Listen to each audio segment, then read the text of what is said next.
Former Undersecretary General for Peacekeeping Operations, His Excellency Mr. Leroy. Permanent Representative of France to the UN in Geneva, His Excellency Mr. Bonafont. Permanent Representative of the USA to the UN in Geneva, Her Excellency Ms. Crocker. Allow me to extend warm greetings to each one of you gathered here, representatives of nations committed to the pursuit of a more peaceful world. Today we convene not merely as delegates, but as stewards of a shared vision. A vision that Rwanda, a nation scarred by the echoes of history, has embraced with unwavering determination. As Rwanda commemorates 30 years of remembering the genocide against the Tutsi in 3 months or so, it serves as a powerful testament to the incredible strength of the human spirit. The scars from the dark chapter are still there, vivid reminders of the heartbreaking impact of hatred and division left unchecked. However, what's truly remarkable is how Rwanda has risen from the challenges with a steadfast dedication to rebuilding, fostering reconciliation, and striving for a peaceful, stable, prosperous nation growing in all aspects of life. Rwanda's journey is not a solitary tale. It's a shining light that reveals a universal truth. Peace isn't just the absence of conflict, but it thrives in the presence of justice, understanding, and shared humanity. Confronted with hardships, Rwanda embraced a narrative of hope, demonstrating that even in the toughest circumstances, the resilience of the human spirit can be overcome by the virtue of staying together, being accountable, and thinking big. As Rwanda's new generation, we all credit our parents, spearheaded by His Excellency Paul Kagame, whose visionary leadership has allowed us to rebuild our united Rwanda since 1994. There was no hope, only darkness, and misery not only to the victims, but also to the perpetrators who had also run in our neighboring countries.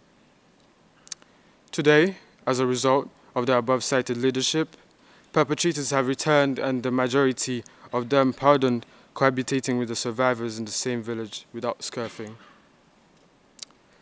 The light radiates from this country to other nations facing security turbulence.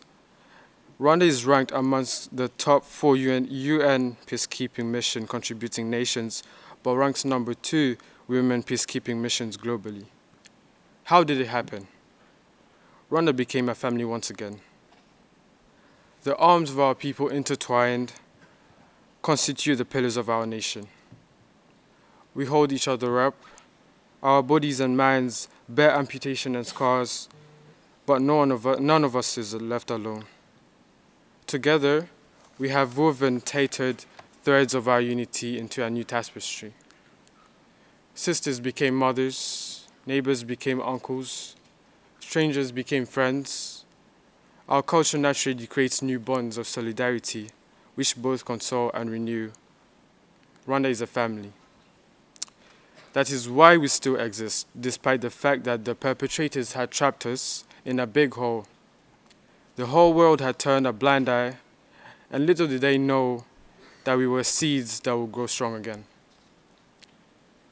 Former Undersecretary General for Peacekeeping Operations, His Excellency Mr. Leroy. Permanent Representative of France to the UN in Geneva, His Excellency Mr. Bonafont. Permanent Representative of the USA to the UN in Geneva, Her Excellency Ms. Crocker. Permanent Representative of Europe to the UN in Geneva, Her Excellency Ms. Knudsen. Excellencies and honorable guests. As we discuss and deliberate on matters of global significance in this FerMUN assembly, let us draw inspiration from Rwanda's resilience. Let us reckon that the pursuit of peace requires not only political will, but a commitment to the fostering understanding, respecting diversity, and addressing the root causes of conflict. Yet, we must not be blind to the challenges that persist. Peace, a delicate flower, requires constant nurturing.